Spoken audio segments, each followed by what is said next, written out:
Etiyopya'nın Omo Vadisi'nin derinlerinde yaşayan 16 büyük kabileden bir tanesi olan Hamer kabilesi, gelenekçi yapısı ve birbirinden ilginç inançlarıyla dikkatleri üzerine çekiyor. Bu kabilede doğal nesnelerin ruhları olduğuna inanılıyor. Ayrıca cinlere, yani insan veya hayvan şekline girebilen insanlar üzerinde doğaüstü etki yaratabilen ruhların var olduğuna inanılıyor.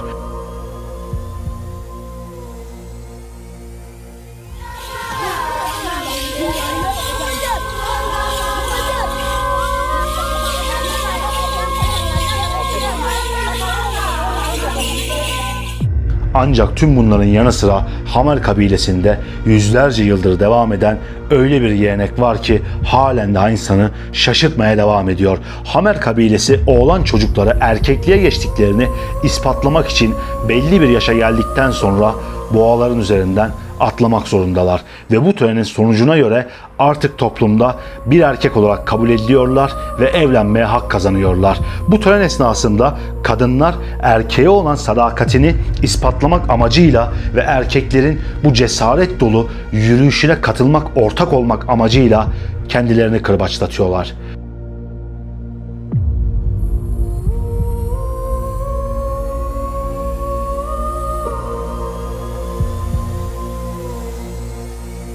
Sırtları kan içerisindeyken, sırtları kırbaçlanmış vaziyetteyken kadınlar güler yüzlü bir şekilde adeta bir festival havasında kutlama yapıyor.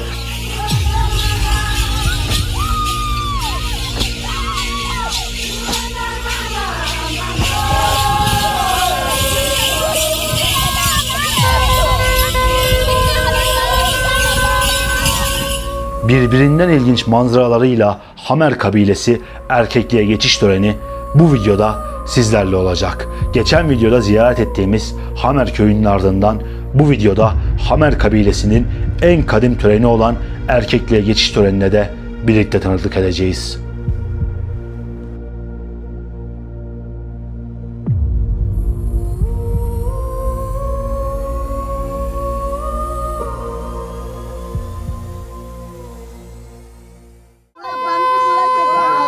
Şu anda bu görmüş olduğunuz Hamer kadınları dostlar, boğaların üzerinde atlama seremonisi için bekliyorlar.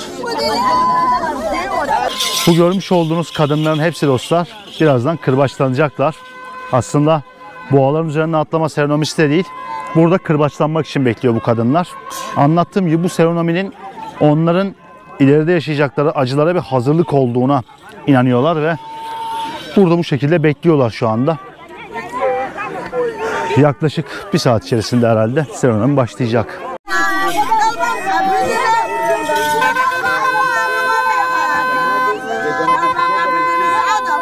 Bakın kadının sırtında kırbaç izlerini görebilirsiniz çok net bir şekilde.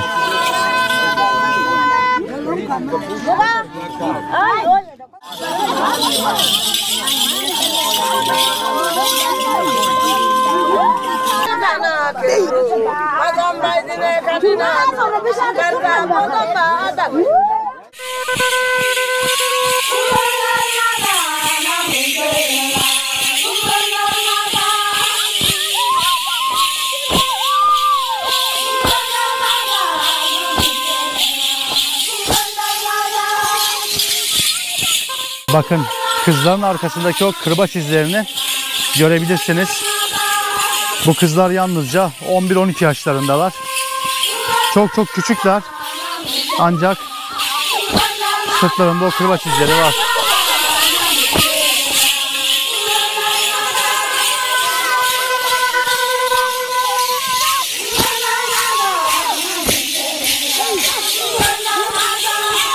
Görmüş olduğunuz kız çocukları 11-12 yaşlarındalar. Belki daha da küçükleri var ve hepsi kırbaçlanmış. Bu yaşlarda evlenmek için anlaşıyorlar ve sonrasında kız büyüdüğünde, ergenliğini geçirdiğinde evleniyorlar. Yani 15-16 yaşlarına geldiğinde aslında bu kız çocuğu çoktan evlendirilmiş oluyor. Ancak henüz daha bu yaşlardayken kız çocuğu çoktan aslında kiminle evleneceği belli olmuş ve kırbaçlanmış durumda oluyor. Kız çocuklarının sırtlarında gördüğünüz gibi kırbaç izleri var ve daha çok yeni duruyor bu izler maalesef ki. Şu anda burada görmüş olduğunuz kadınlar kırbaçlanmaya hazırlanıyorlar. Sırtlarını çubuklardan elde ettikleri şeyle bağladılar ve sırtlarını tamamen açtılar şu anda. Birazdan birbirlerini kırbaçlamaya başlayacaklar.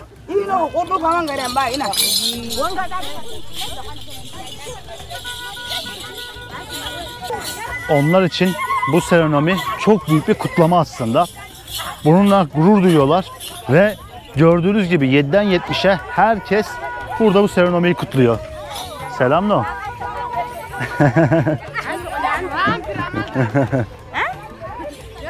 Onlar da bana bakıyorlar.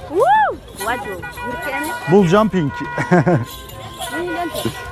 Yanıma geldiler şimdi kamerayı görünce. Muhtemelen ilk kez kendilerini görüyorlar bir kamerada. Good. Türkiye. Bunların hepsi dostlar evliler. Saçlarını anlayabilirsiniz ve çok ciddi bir şekilde kutluyorlar bunu. Onlar için bayram gibi çok özel bir gün, özel bir festival. Okay. Thank you.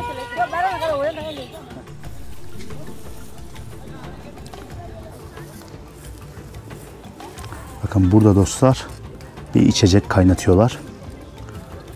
Bu kahvenin kabuğu. Şu şekilde göstereceğim. Aslında lokal içkileriyle suyu karıştırıyorlarmış ve üzerine de bundan atıyorlarmış. Sadece kırbaçlamayı yapan insanlar bundan içebiliyormuş.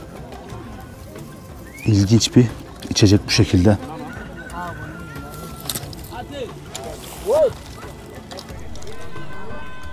Bakın bu görmüş olduğunuz lokal içkileri ve su. Ve az önce görmüş olduğumuz şey de buydu aslında. Buna o kahve kabuklarını ekliyorlar ve sonrasında kaynatarak içiyorlar bunu. Sadece kırbaçlamayı yapanlar içebiliyormuş bundan. Bu şekilde kırbaççıların içeceği aslında hazırlanıyor şu anda.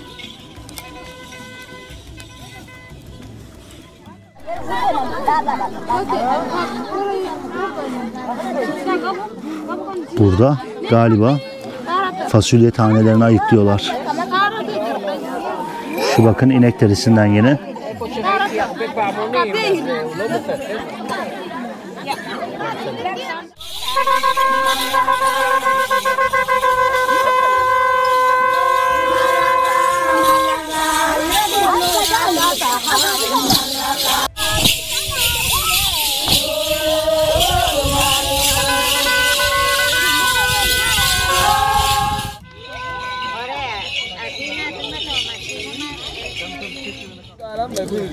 Bakın kabilenin erkekleri şu anda burada oturuyorlar.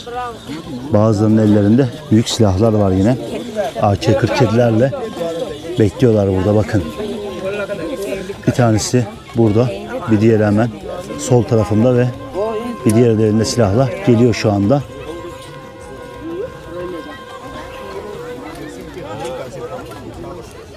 Bu görüntüler kabileler arasında çok normal. Bireysel silahlanma çok yaygın ve silahları olması onlar için çok normal bir şey. Yaklaşık 2,5 saattir şu anda serenominin başlamasını bekliyoruz. Birazdan boğaların üzerine atlama serenomisi ve zannedersem sonrasında da kırbaçlama serenomisi başlayacak kadınlar için. Uzun bir bekleyiş oldu bizim için ama bir yandan da bir o kadar ilginç bir bekleyiş oluyor. Hamer kabilesinin geleneklerine direkt olarak burada tanıklık ediyoruz. Daha neler göreceğiz? Bakalım.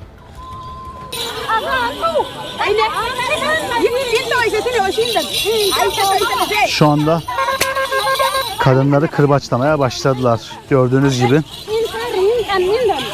Kadınlar kendini kırbaçlatıyorlar ve her kırbacı vurduktan sonra bir çubuk azalıyor adamın elinde.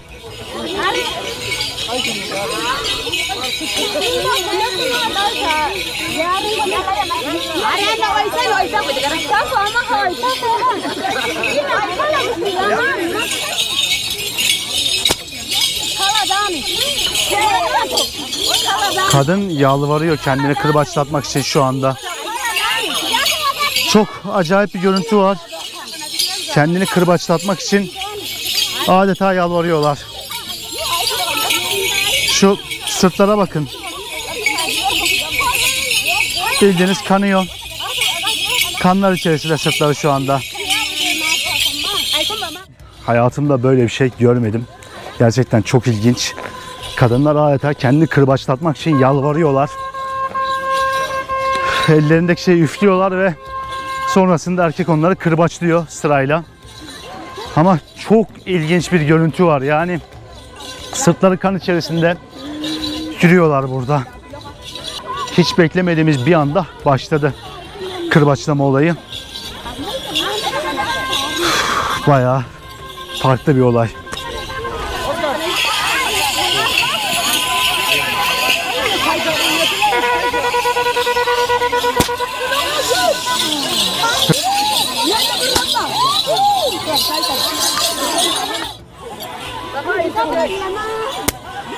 Bakın şu anda kadınları kırbaçlıyorlar.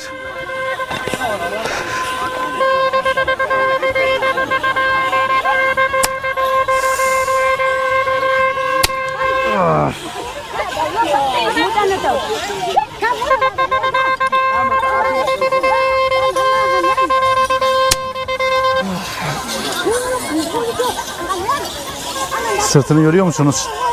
Ve bunun için adeta can atıyorlar.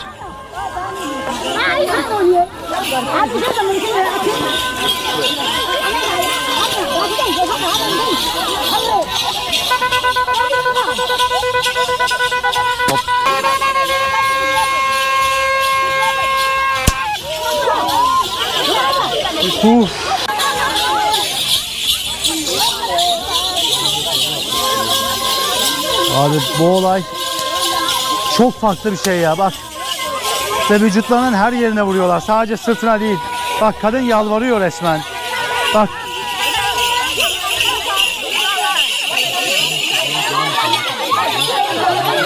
Adeta yalvarıyorlar kırbaçlanmak için.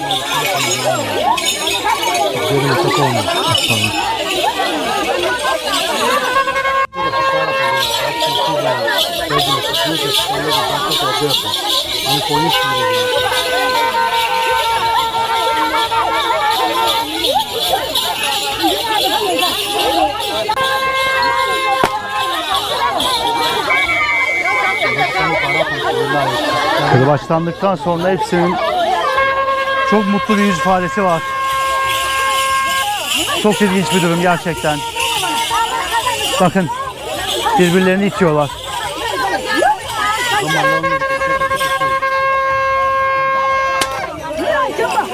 Onlar için büyük bir statü göstergesi olsa gerek bu. Gerçekten çok ilginç bir durum ya. Kadınlar birbiriyle kavga ediyor.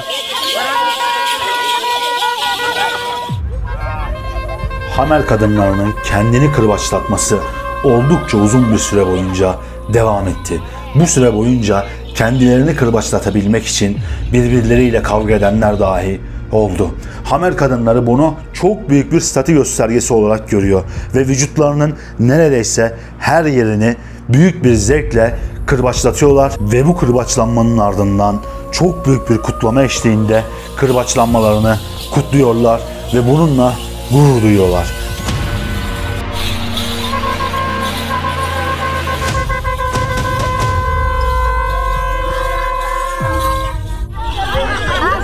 Şu kadının sırtının haline bakar mısınız dostlar? Kanlar içerisinde ya. Tamamen kanlar içerisinde şu anda. Ve halen daha burada kırbaçlanmaya devam ediyorlar. Hamer kadınlarının çektikleri bu acıya rağmen bu kadar mutlu olduklarını görmek ve buna tanıklık etmek tüylerimi diken diken yapıyor. Bununla gurur duyuyorlar. Onlar için bir onur nişanesi bu. Bakın. Hepsi daha fazla kırbaçlanmak için yalvarıyor. Onlar için bir gurur, onur. Bir festival aslında bu ve çok mutlular.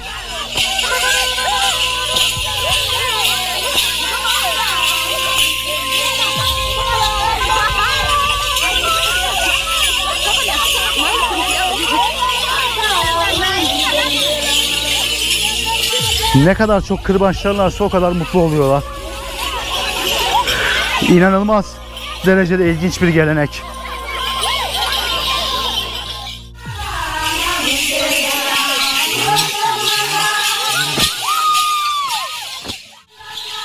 Kırbaçlanma sonrası kadınların sırtları kan içerisinde ve şu anda bunu kutluyorlar.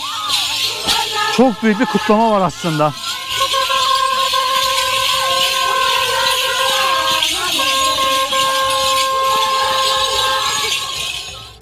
Ellerindeki sopalar için az önce kavga ediyorlardı.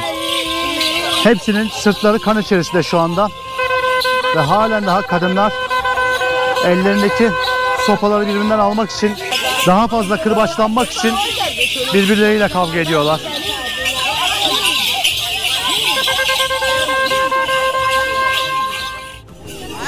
Hazırladıkları içecekleri şu anda tamamlandı ve kendi elleriyle yaptıkları bu kaplara dolduruyorlar.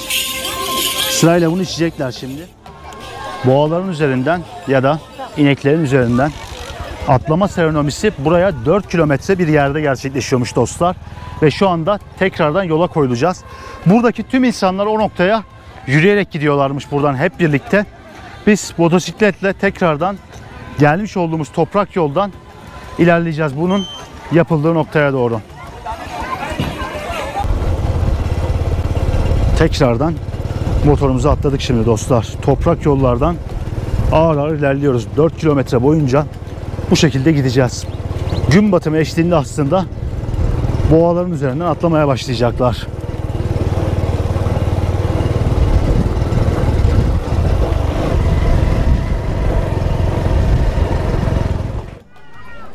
Şu anda törenin yapılacağı köye ulaştık dostlar. Kısa bir sürüşün ardından buraya geldik. Ancak insanların yürüyerek buraya teker teker ulaşmaları gerekiyor ve sonrasında ancak tören başlayabilecek. Ve bu da hava karardıktan sonra olacakmış büyük bir ihtimalle. O yüzden burada muhtemelen 1 ya da 1,5 saat boyunca törenin başlamasını bekleyeceğiz. Karanlıkta ne kadar gösterebileceğim bilmiyorum ama olabildiğince bu boğaların üzerinden atlamalarını, ineklerin üzerinden atlamalarını göstermeye çalışacağım. Bak çekme diye işaret yaptı mesela. Çekmeyeceğiz yani. Son artık 1 saatlik, 1,5 saatlik bekleyişimiz törenin başlaması için.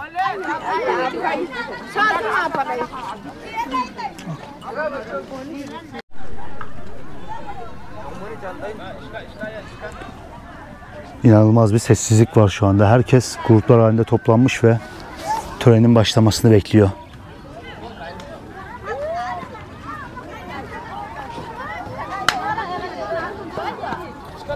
İnsanların tamamıyla yaşam alanı burası. Aynı sabah 7.30'da ziyaret etmiş olduğumuz köy gibi bir köy. İnsanlar burada yaşıyorlar. Ve bu köy, bu topluluk burada bu töreni yapıyor. Nüfusları çok fazla bu halkın. Çok farklı köyleri var ve her köyün farklı kendine özgü bir töreni oluyor. Ve bir turist olarak burada olmak gerçekten çok büyük bir lütuf. Yani yerel rehberler olmadan ya para ödemeden kesinlikle katılmanız imkansıza yakın. Halen daha insanlar turist gördüklerinde şaşırıyorlar. Kamera gördüklerinde şaşırıyorlar.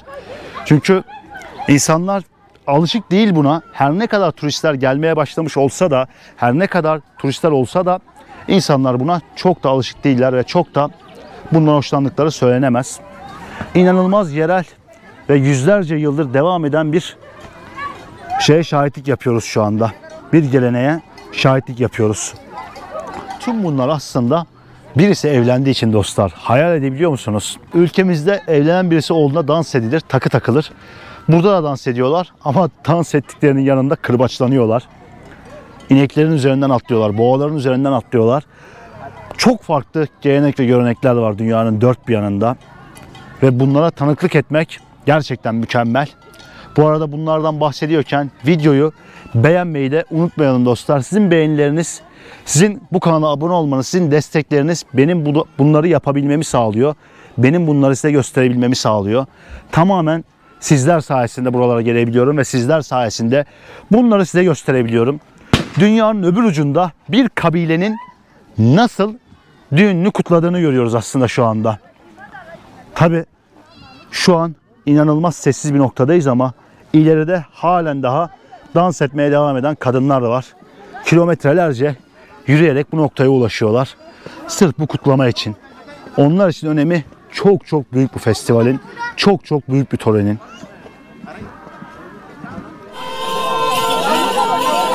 Ve şu anda bu seremoni için tüm hazırlıklar tamam dostlar. Birazdan bu görmüş olduğunuz ineklerin üzerinden atlayacaklar artık. Herkes toplandı ve bu törenin gerçekleşmesini bekliyorlar. Ve şu anda artık o çok beklenen seremoni sonunda başlıyor dostlar. Bu insanlar günlerden beri bunu kutluyorlar aslında. Bu insanların bazıları dün geceden beri dans ediyorlar. Bunu kutluyorlar.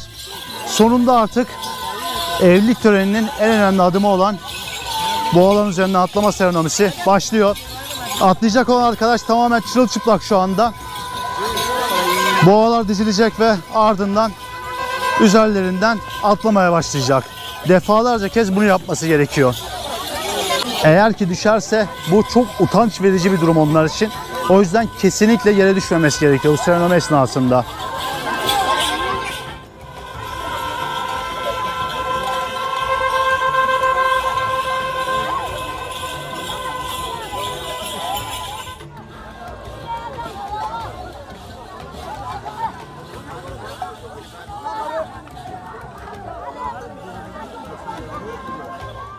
Şu an inanılmaz tehlikeli bir durum var. Çünkü ineklerin boynuzları çok büyük ve ara ara saldırabiliyorlar. Daha doğrusu kaçmaya çalışıyorlar aslında. Az önce bir tane kadına vurdu aslında boynuzlarıyla. Bak bak bak bak. Sabit bir şekilde tutmaları gerekiyor. Bu törenin gerçekleşebilmesi için. Atlayacak kişinin bunun üzerine atlayabilmesi için ama etrafta çok büyük bir kalabalık var ve çok korkmuş vaziyette hayvanlar. Çok tehlikeli bir durum var aslında bakın.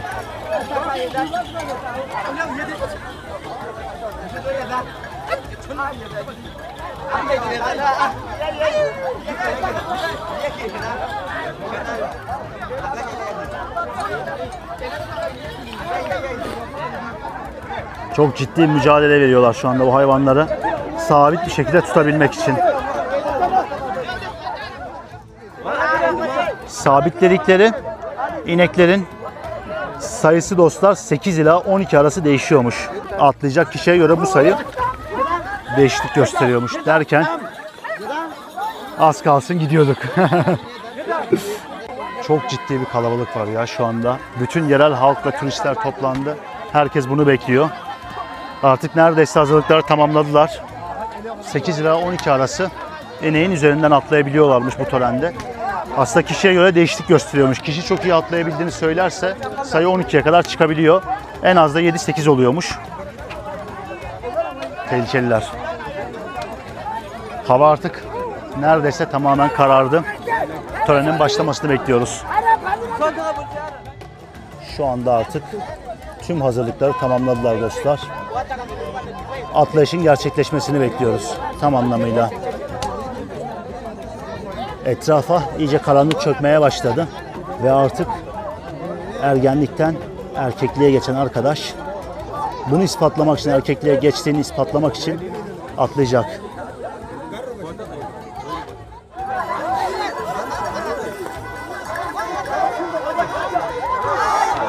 İnekler yerinden kıpırdadı. Az önce tam atlar gibi oldu ama üçüncüde düştü aşağıya. Şimdi ikinci kez tekrar deneyecek atlamayı. İnekler sabit durmayınca az önce, boğalar sabit durmayınca düştü maalesef ki.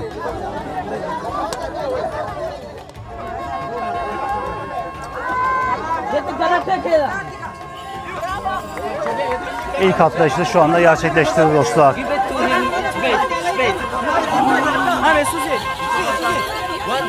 Bunu tekrar defalarca kez yapması gerekiyor. Şu anda yanımdan tekrar çıktı.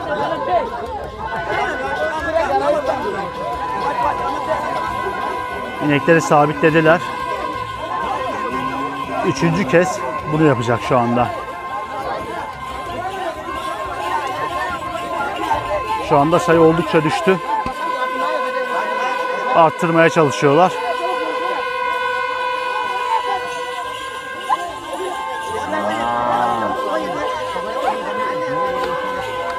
Toplamda en az 4 kez atlaması gerektiğini söylüyorlar bu tören esnasında.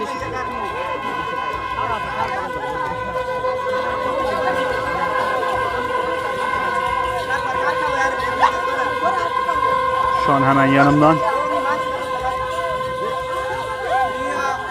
bir sonraki atlayışını gerçekleştirdi.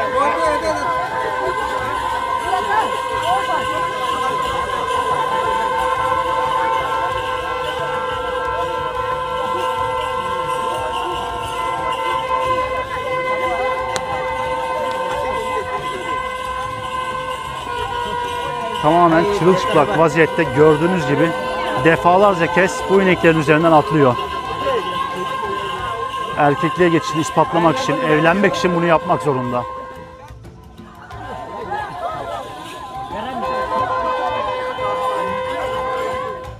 Evet dostlar, Hamer kabilesinin erkekliğe geçiş töreni. Böyle ilginç bir törendi. Şu anda etraf zifiri karanlık ve halen daha aslında tören sürüyor. Sonuna yaklaştım. Umarım videoyu izlerken beğenmişsinizdir.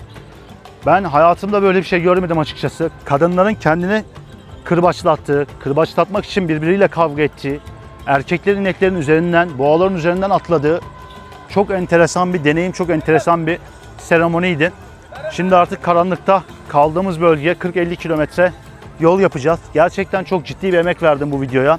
Hamer kabilesini yakından tanıdık bu bölümde. Onların en önemli seremonisine katıldık.